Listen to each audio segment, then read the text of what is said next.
예, 오늘 그 말씀께 해주시는 하나님의 말씀 보겠습니다. 오늘 그 말씀께 해주신 하나님의 말씀은 마태복음 5장 1절에서 12절까지 말씀입니다. 마태복음 5장 1절에서 12절 말씀. 이 말씀으로 예수님 때문에 나는 어떤 박해를 받고 있나 라는 제목으로 하나님의 말씀 나누겠습니다. 제가 읽을게요.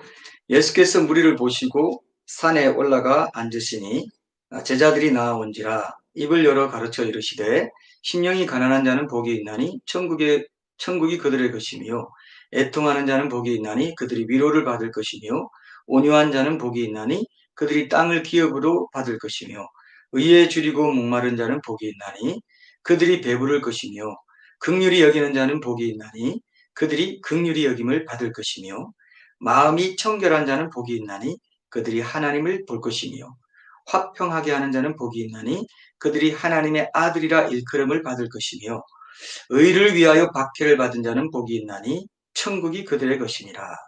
나로 말미암아 너희를 욕하고 박해하고 거짓으로 너희를 거슬러 모든 악한 말을 할 때에는 너희에게 복이 있나니 기뻐하고 즐거워하라. 하늘에서 너희의 상이 큼이라. 너희 전에 있던 선지자들도 이같이 박해하였느니라. 아멘. 자, 오늘 영상은 영화 그 엑소더스라는 영화의 이 명장면들을 모아놓은 것입니다. 이 줄거리도 있고 또 그 전체 영화를 본 것 같은 그런 느낌이 들죠. 짧지만 근데 이게 제법 좀 각색을 많이 했어요. 그래서 이 아이가 나오지 않습니까? 소년이라고 하는 이 아이가 나오는데 이 아이가 여호와 하나님으로 이렇게 상징되어 있습니다. 그리고 이제 그 스토리나 이런 것들이 이제 쭉 연결돼서 10대 재앙 같은 거 이런 것들은 아주 리얼하게 그렇게 잘 만든 그런 영화인데요. 어, 여기 보면 이제 모세가 산에서 이제 그 소년을 만나서 10계명을 이제 그 받고 하는 그런 장면이 나오죠. 제가 오늘 나눌 말씀과 좀 연결 지어보고 싶은 대목이 바로 이 대목입니다. 오늘 우리가 함께 이제 읽은 본문 말씀은 성경에서 가장 유명한 구절들 중 하나죠. 그 팔복이라고 해서요. 예수님의 산상수훈의 서두에 등장하는 말씀입니다.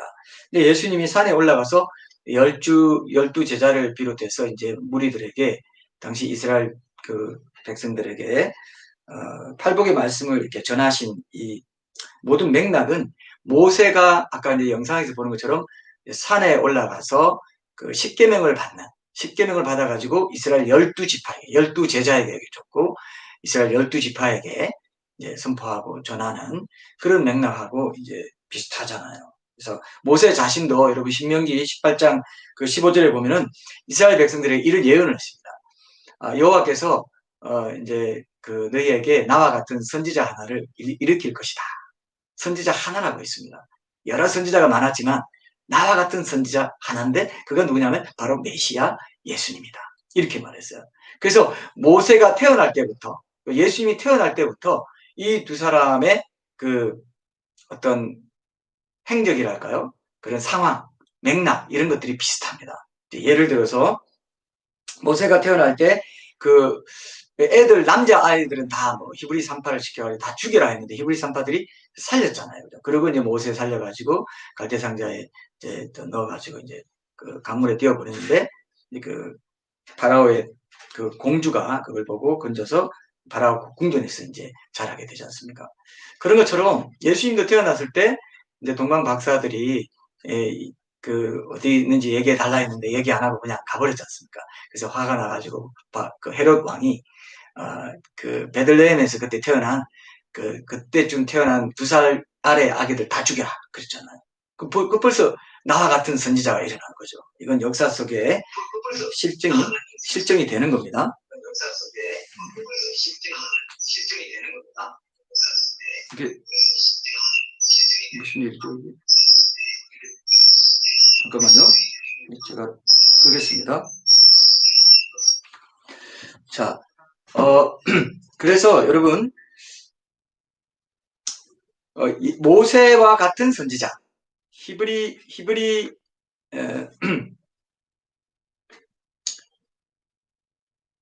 그 이스라엘 백성들에게 모세와 같은 나 같은 선지자 하나를 일으킬 것이다 한 말씀대로 정말 모세 같은 선지자였어요.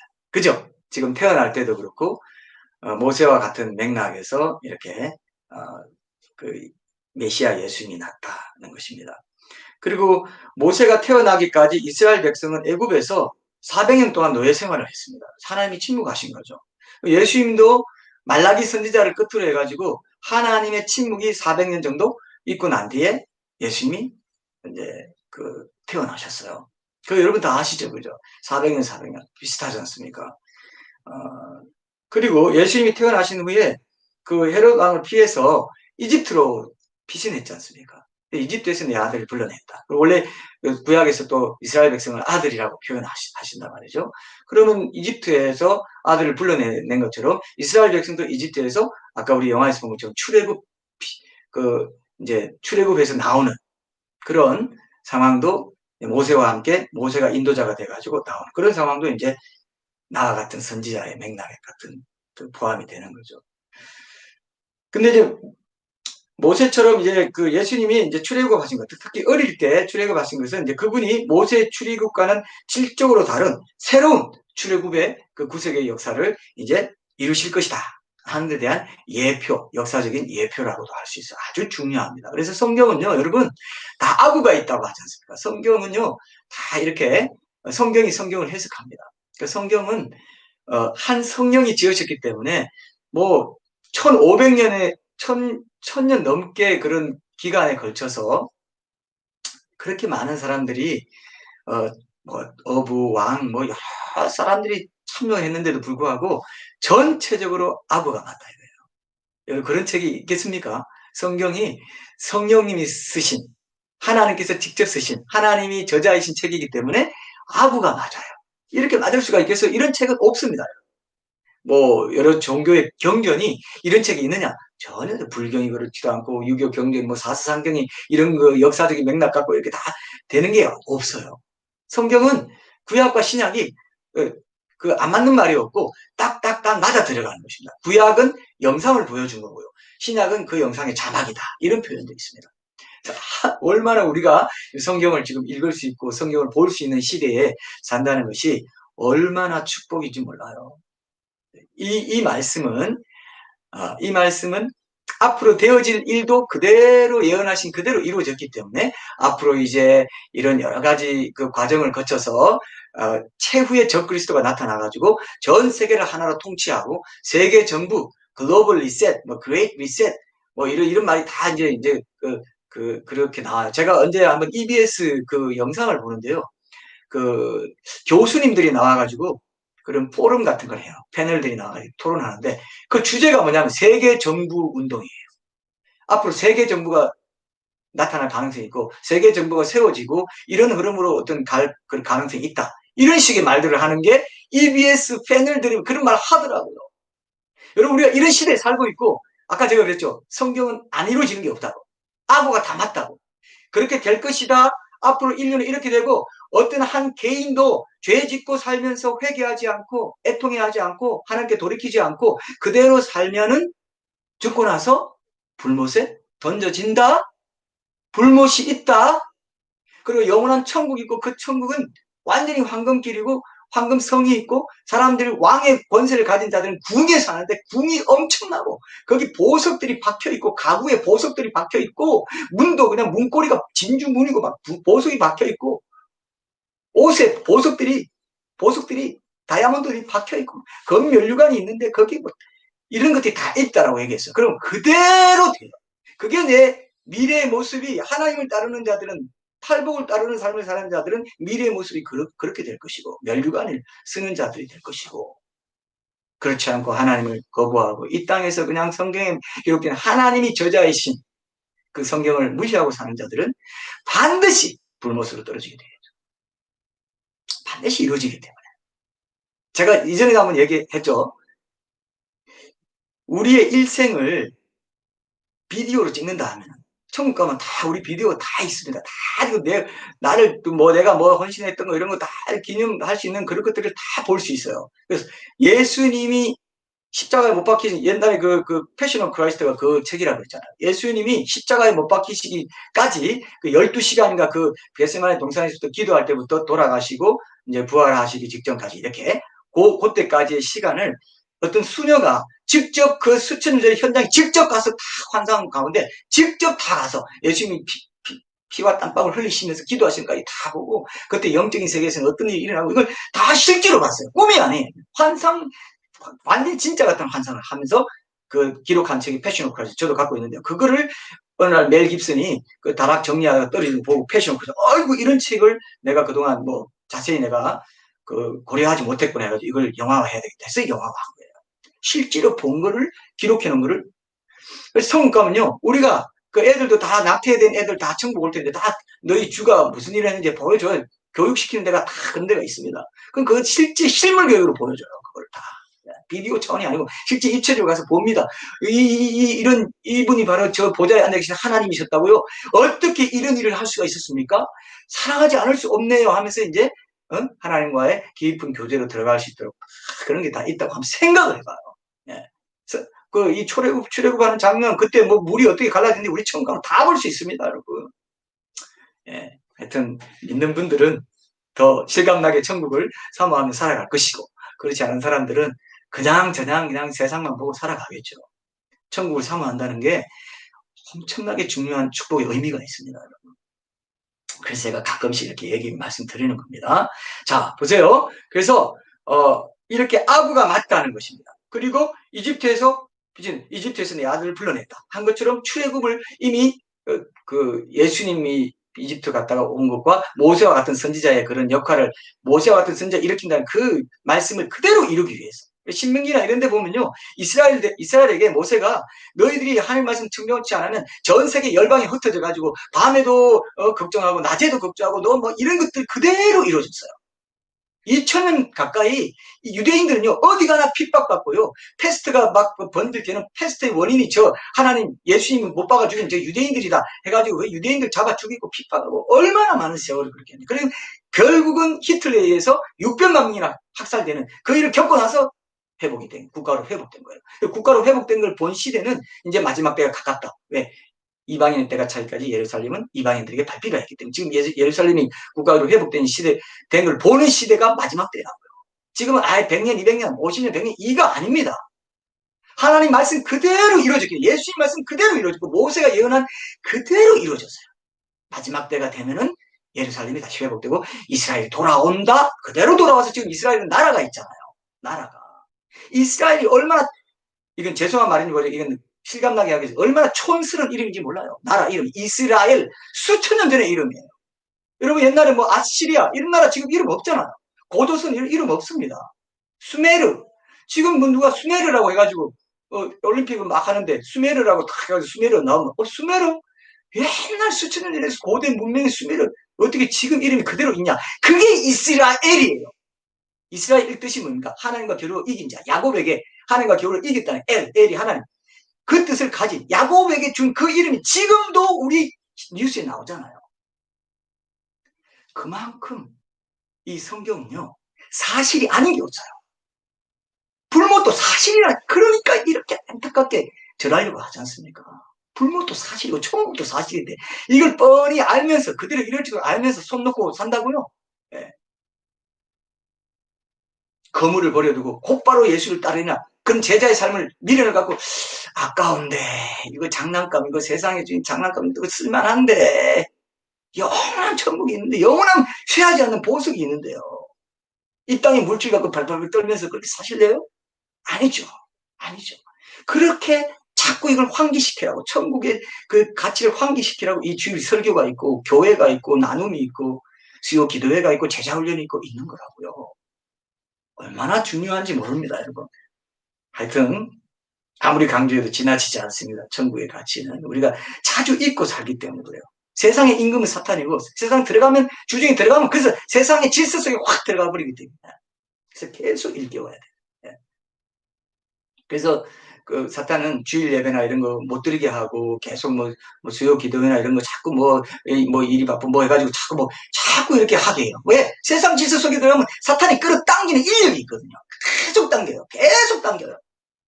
그냥 산길자를 찾아서 계속 포효를 하기 때문에 절대로 가만히 안 있습니다. 사탄은요. 사탄이 얼마나 악랄한지를 제가 많이 느낀 적이 많았기 때문에 이걸 자주 말씀드립니다. 삼켜집니다. 신자를 삼키려고 하지 비신자는 삼키려고 안 합니다. 자, 꼭 여러분들이 정신 똑바로 차려서 천국의 가치를 위해서 이 땅에 하루 한 시간이라도 내가 살아야 되겠구나. 이걸 기억하셔야 돼요. 이 땅에 있는 모든 종은 천국의 그림자예요. 천국에서 가장 못한 것도 이 땅에 가장 좋은 것보다 더 못해요. 천국에 가장 못한 것, 이 땅에서 가장 좋은 것도 천국에 가장 못한 것보다 더 못해요. 그럼 여러분 얼마나 많은 건지 아시겠죠? 천국의 가치가 이 땅의 가치와는 비교도 할 수 없다. 꼭 기억하십시오. 네. 그리고 출애굽한 뒤에 광야에서 40년 동안 그 시험의 여정을 거쳤잖아요. 이스라엘이. 그런 것처럼 예수님도 광야에서 40일 동안 시험의 여정을 거치시고 그 모든 그 인간이 아담과 하와가 받았던 그 시험을 다 이겨내시고 구속의 역사를 이제 이루시는 것을 보여주시죠. 그러고 나서 이제 모세가 시내산에 올라가서 십계명을 받아왔잖아요. 그래서 이스라엘 12지파에게 이제 선포한 것처럼 예수님도 이제 산에 올라가서 이 제자들에게 얘기하시고 무리들에게 12지파, 즉 12제자들에게 12지파, 12제자. 그래서 하나님 천국 가면 하나님 보좌 앞에 24 장로들이 있는데 그건 12지파와 12제자 이렇게 봅니다. 12지파의 장로 뭐 이렇게 보는데요. 이게 구신약을 상징하고요. 영원한 이 성경의 역사가 영원히 하나님 보좌 앞에서 기념된다는 뜻도 있는 거예요. 우리가 성경을 매일 묵상하고 그 말씀대로 붙잡고 살려고 하고 그 말씀으로 불기둥 그릇기둥 삼고 만나와 매출하게 삼아서 생명의 떡으로 삼고 만나로 삼고 이렇게 가는 게요. 얼마나 축복인지 모릅니다. 그게 천국 여정이에요. 그냥. 그래서 가나안 땅에 가지 않습니까? 그러나 거기 순종하지 않은 사람은 가나안 땅에 못 들어가고 믿음의 말 하지 않고 감사의 말 하지 못하고 하는 사람들 여호수아 갈렙에는 다 엎드려 죽어버린 것처럼 가나안 땅에 못 들어가는 교회 다니는 사람들이 많다 이거예요. 이걸 지금 현대 교회들이 가르치지 않고 있다는, 많이 가르치지 않고 있다는 거예요. 그냥 고백만 하면 이제 끝입니다. 티켓 따놨고 그냥 상급을 받느냐 못 받느냐 그게 광야 여정이지. 구원의 여정 끝났다는 거예요. 그냥 고백한 때부터 구원 여정 끝났다. 사탄이 딱 속인 거죠. 고백이 제일 중요하고 가장 기초되고 가장 핵심적인 것이지만 십자가 은혜가 그건 구원의 여정의 출발점이다. 이제 출애굽한 거예요. 그냥 이게 이집트에서 어린 양 피 문설주 좌우에 바르고 그 피로 구속 죄사함 받고 세례 받고 광야 여정 간 거예요. 광야 여정에서 순종하는 이 모든 구원의 여정을 성화의 과정을 말씀 순종하지 않고 자기 좋은 대로 해보고 세상에 뭐가 바빠가지고 세상에 매여가지고 세상 인맥이고 뭐고 해가지고 거기 눈치 보고 하느라고 그냥 하나님 눈치 안 보고 살다가 가나안 땅에 못 들어간 사람들이 많다는 것입니다. 얼마나 안타깝습니까? 구원의 여정이 출발인데 시작점인데. 네. 그래서 우리가 이제 오늘 보면 마태복음 5장 1절 2절 보면은 이제 신약 백성들이 새롭게 지켜야 할 새로운 계명인 산상수훈을 이제 12제자 선포하시죠. 제가 1절, 2절 다시 한번 읽어볼게요. 예수께서 무리를 보시고 산에 올라가 앉으시니, 그죠? 제자들이 나온지라, 12제자. 12지파의, 구약에서는 12지파를 상징한다고 볼 수 있는 12제자 나오고, 입을 열어서 그래 가르쳐 이르시되, 이렇게 말씀하십니다. 사실은 그 구약의 율법이나 이런 것도 다 그리스도의 모형이고 하나님의 말씀이잖아. 입을 열어라고 이렇게 강조를 했습니다. 하나님의 말씀이라는 거예요. 예수님이 하나님의 말씀이기 때문에 지금 선포하는 말씀이 하나님의 말씀이라는 것입니다. 말씀이 육체를 입고 오신 분. 그래서 입을 열어 가르쳐 이르시되, 이건 아주 중요한 또 의미가 깊이 묵상해 보면 더 있습니다. 네. 근데 오늘 여기에 우리가 초점이 있는 거 아니고 어쨌든 팔복에 오늘은 그 첫 번째, 두 번째 그 복을 좀 나누고 1호 큐티 형식으로 그렇게 좀 나누려고 합니다. 이제 산에 올라가 선포하신 그 새로운 법은요, 구약의 십계명처럼 하나님 사랑과 이웃 사랑으로 이렇게 이루어져 있어요. 그래서 처음에 그 팔복 중에 처음에 이 네 개는 하나님 사랑, 그리고 뒤에 있는 네 개는 이웃 사랑과 관련이 있습니다. 이게 다 연결돼 있죠. 그래서 모세가 이스라엘 백성들에게 신명기 18장 15절에서 너희에게 하나님께서 나와 같은 선지자 하나를 일으킬 것이다. 이게 그대로 역사 속에 예수님의 메시아 구속사 속에 그대로 이루어졌습니다. 예수님 태어날 때부터. 예. 이런 것들을 이제 알고 보면 훨씬 더 깊은 성경의 그 진수를 우리가 맛볼 수 있어요. 다 연결되어 있고요. 그래서 이 산상수훈은 구약의 10계명보다 한 걸음 더 나가서, 깊이 나가서 하나님의 법의 원리와 정신을 보여줘요. 그래서 여자를 보고 음욕을 품어도 가늠한 것이다. 형제를 미워하기만 해도 살인한 것이다. 이렇게 더 깊이 있게 내면적인 가치까지 이제 들여다보고 성령님이 내주하시는, 이제 그 마음에, 하나님께서 예레미야서에서도 이제 그 마음에 그 신비에 새기고, 그 마음의 법을 주신다고 했어요. 돌판에 새기지 않고. 그게 바로 이 말씀이에요. 이제는 마음에서부터 죄를 짓는 것까지도 정리가 돼야 된다. 내주하신 성령님이 함께 하시는 신약 시대에 새로운 하나님 나라의 법의 원리와 정신을 이제 선포하신 것입니다. 자, 그래서 오늘과 다음 주에 이제 이런 큐티 형식을 통해서 이 본문 말씀 놓고, 이제 이때 선포된 산상수훈의 내용 중에서 오늘 본문에 나온 대로 팔복을 따라 살아가는 하나님의 백성들, 결국 세상에서 어떤 경험을 하게 될 건가, 이것에 대해서 좀 함께 나누고자 합니다. 팔복의 내용이 그 자체가 워낙 심오하고 워낙 사실 이게 광대한 것이에요. 근데 이제 이게 한 번에 이렇게 다 할 수는 없으니까 두 번에 나눠서 이 부분을 좀 보고, 우리 1호 큐티의 핵심되는 그 말씀 주제 하나를 딱 붙잡고 함께 묵상하고 적용하는 그런 시간을 좀 가지려고 합니다. 자, 그러면 1호 큐티에서 이제 어떤 말씀이 이제 와닿았는가, 그리고 왜 와닿았는가, 이게 있잖아요. 1번, 2번이잖아요. 그게 이제 저는 오늘 제가 함께 읽은 마태복음 5장 1절 12절까지 말씀에서 제 마음에 와닿았던 말씀은 11절과 12절 말씀이었습니다. 그래서 이 말씀만 다시 한번 읽어볼게요. 11절 12절입니다. 나로 말미암아 너희를 욕하고 박해하고 거짓으로 너희를 거슬러 모든 악한 말을 할 때에는 너희에게 복이 있나니 기뻐하고 즐거워하라. 하늘에서 너희의 상이 큼이라. 너희 전에 있던 선지자들도 이같이 박해하였느니라. 있습니다. 자, 이 말씀 중에서도 저는 나로 말미암아, 이 말씀이 내내 더 눈길이 쏠렸습니다. 예수님을 믿고 사는 것 때문에 나를 욕하고 박해하는 일이 있을 때 복이 있으니까 기뻐하고 즐거워해라. 이 말은 무슨 말입니까? 예수님을 믿는다고 하면서도 욕을 듣고 박해받는 일이 없으면 복이 없다는 거죠. 진정한 복이 없다는 겁니다. 사실 기뻐하고 즐거워 해서는 안 되는데, 거짓 기쁨, 거짓 평화, 이런 것 때문에 우리가 기뻐하고 즐거워하고 이렇게 살아가기가 쉽잖아요. 근데 그런 부분들을 이제 조금 우리가 함께 좀 돌아보면 좋겠다 해서 이 말씀을 또 함께 나누게 되었습니다. 그럼 하나님은 누구신가? 3번, 이렇게 돼서 한번 하나님이 누구신가 하잖아요.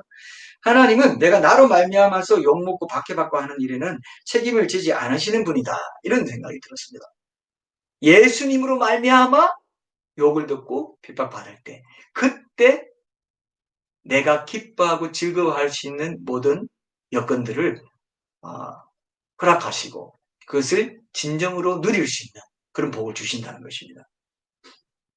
내가 잘못해서 욕먹고 박해받는 거, 어디까지 내 책임인 거죠. 근데 하나님은 예수님으로 말미암아 내가 욕먹고 박해받는 거, 여기에 대해서 엄청난 복을 예비하고 계신 분이다. 그죠? 하나님은 그런 분이시죠. 그러니까 우리가 이제 이왕의 신앙생활 해나가는 이 믿음의 여정에서 어떤 일로 우리가 기뻐하고 즐거워해야 되겠는가, 이걸 좀 생각해봐요.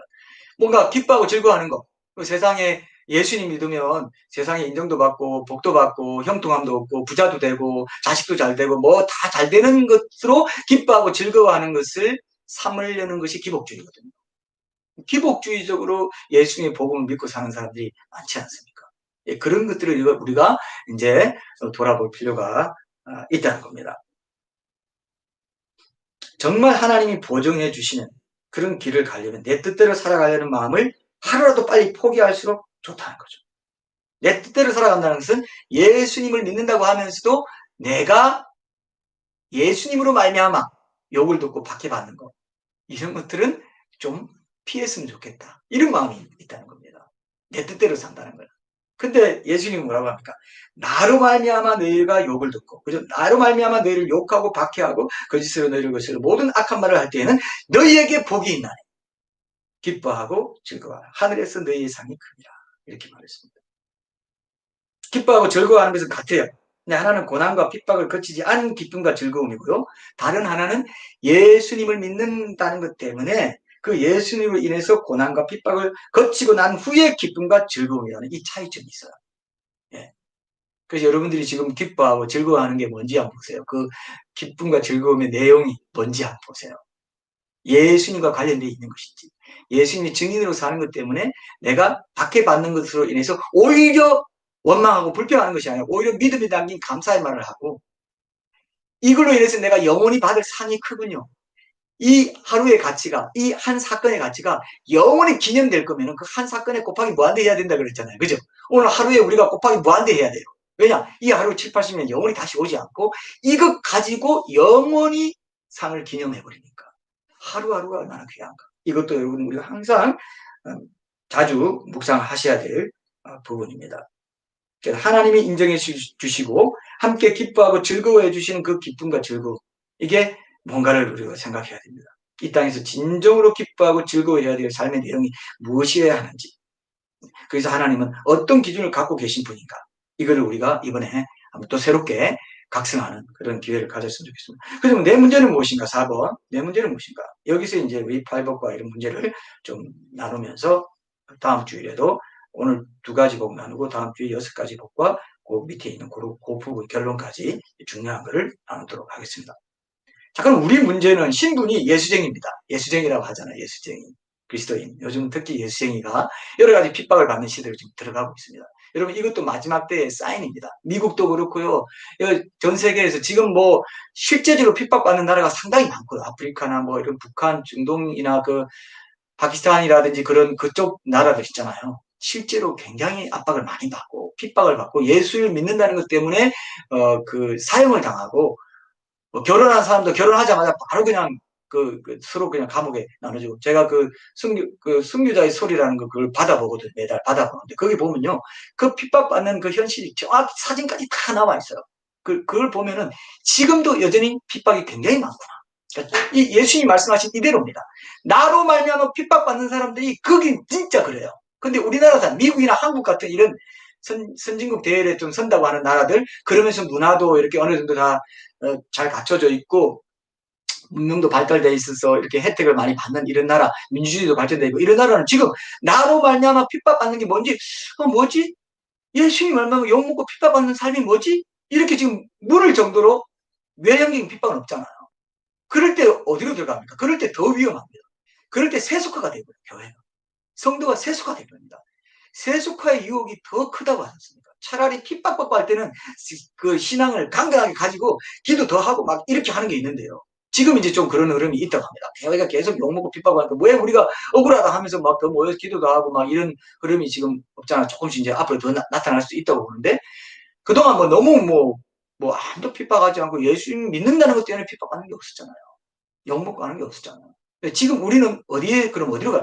내면적인, 양심적으로 내가 하나님 믿는 것 때문에 이렇게 해야 되겠다는 것 때문에 세상 사람들이 야, 나 이해 못하겠다. 뭐 그렇게까지 해야 돼? 이런 핍박이 있을 수 있고요. 또 여러 가지로 내면적인 부분에서 하나님의 그 말씀 그대로 순종하기 위해서, 이 악으로 물든 세상에서 하나님 말씀에 순종하기 위해서 내가 살아갈 때 그런 손해보는 이런 것들이 또 있다 말이죠.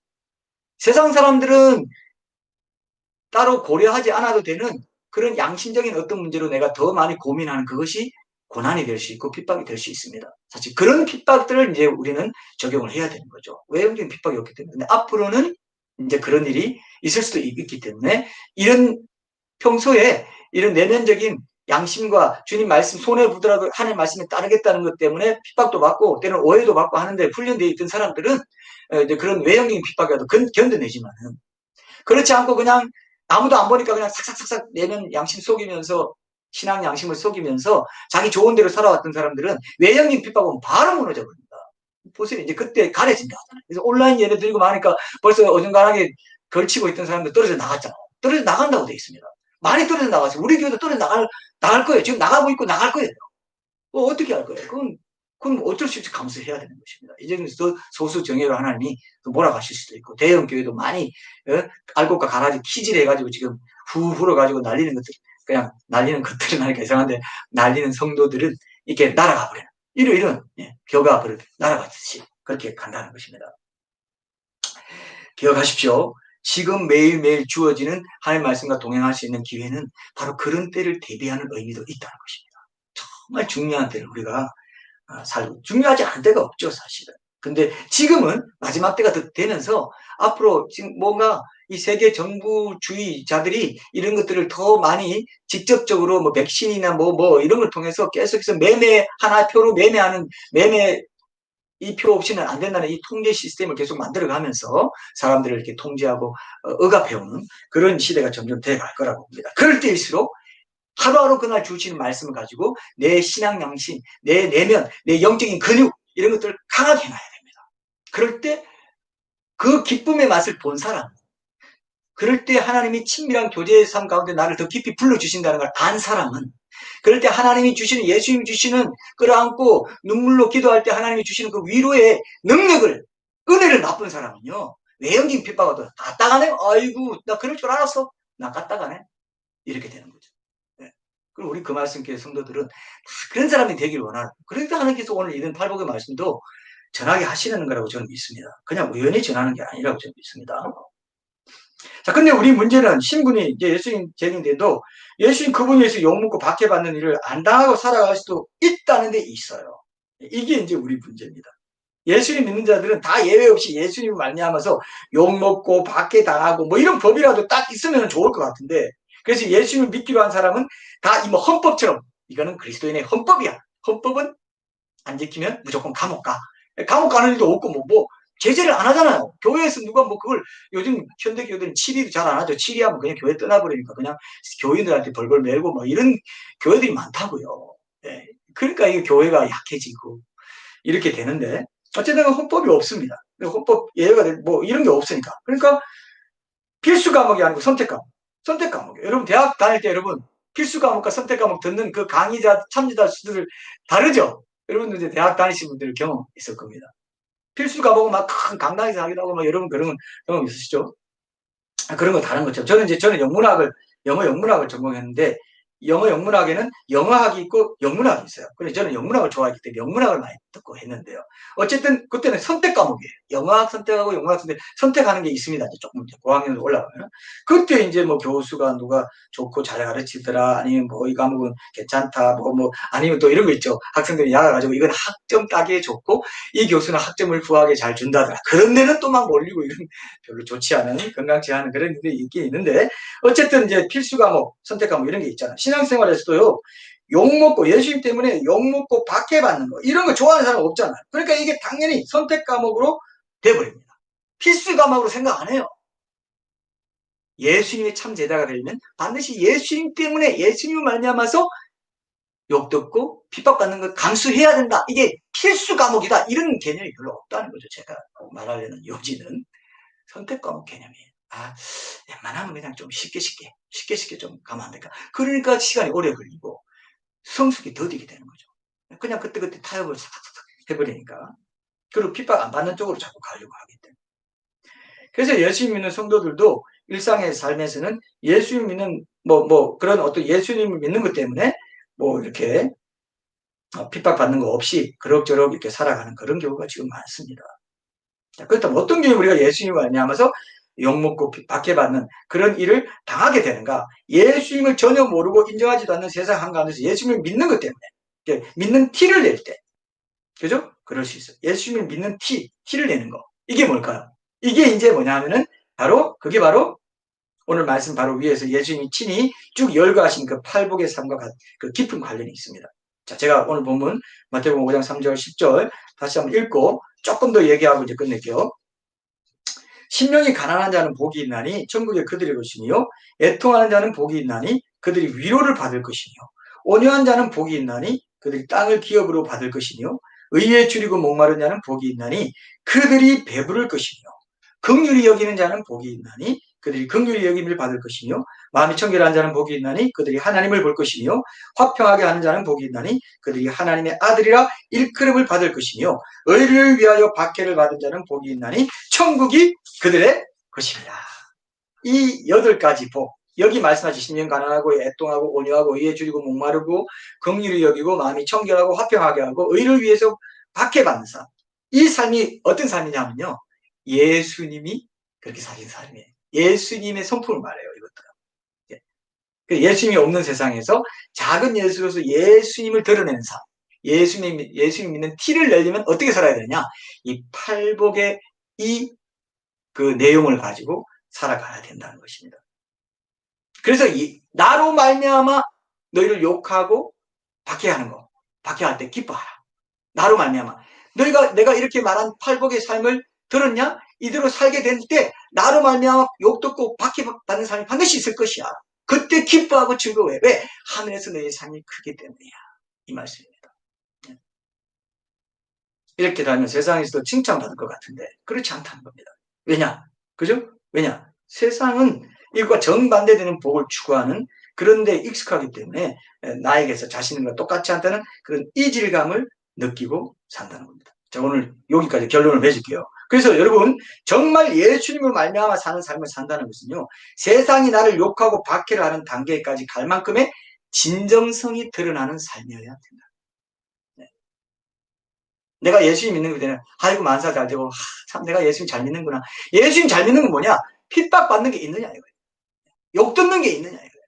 뭔가 야 저는 뭐 저래 너무 극단적이지 않아? 뭐 저래 웬 종말을 강조하고 뭔 저를 강조하고 지옥을 얘기하고 이런 것도 다 관계 있어요. 어떻게 보면 저는 제 개인적으로 저게 보면 그런 것들을 내가 느낄 때가 있거든요. 아 예수님이 그대로 말해라 가감하지 말고 여기서 가르칠 거 제대로 안 가르치면 천국에서 작다이 그런 받을 거야. 제대로 다 가르쳐. 세상 사람들이 싫어하고 특히 싫어하는 것까지 다 말해. 정말도 말해. 정말은 미래인데 미래이기 때문에 음모론이니 뭐니 이런 오해도 받을 수 있어. 그러나 미래 천국 지옥 봤어? 천국 지옥 봤어 그러잖아. 천국 지옥 안 봤지만 미래지만 그건 개인적인 정말이니까 정말 경고해야 되는 것처럼 역사적인 정말도 미래에 있는 일이기 때문에 세계 정부주의자들이 뭐 드러내놓고 여러분 우리는 한 나라 한 전체 세계를 하나로 만들어가지고 한 통치자를 둘 거라고 미리 강구하면서 그렇게 그 자기의 그런 야욕들을 이루려고 추진하고 있겠습니까? 쏙 숨겨가지고 조금씩 모르게 하니까 그걸 지적하면 음모론이 가짜뉴스 하면서 사람들을 막 공격하게 만들고 이렇게 한다고요. 그게 핍박입니다. 음모론이라 하는 그게 핍박이에요. 여러분 눈을 떠야 돼요. 세상 뉴스에 나오는 그 개념으로 자꾸 교회를 보면서 교회 세상 사람이 그렇게 하는 거 오해받기 싫은데 핍박받기 싫은데 나 또라이로 알 거 아냐? 나 반사회적인 존재로 취급받기 싫은데 그게 핍박인 거예요. 말씀에 근거해서 그렇게 종말을 얘기하고 있다면 경고하고 거기서 회개하고 돌이켜라. 지옥이 있다. 심판 돌이켜라. 하고 있다면 그건 핍박받는 걸 기뻐해야 돼요. 이게 여러분 되겠습니까? 이게 핵심이에요. 이게 핵심이에요. 그것이 예수님이 진짜로 믿는 삶의 진정성이 드러나는 거란 말이에요. 하나 예수님이 믿는 모든 게 잘 돼. 그건 가짜일 가능성이 상당히 높습니다. 깊이 잠들어 있는 신앙일 가능성이 높아요. 그럴 수가 없습니다. 예수님이 직접 말씀하셨죠. 산상투훈이 뭡니까? 신약시대 그리스도의 대헌장이라 헌법이에요. 예.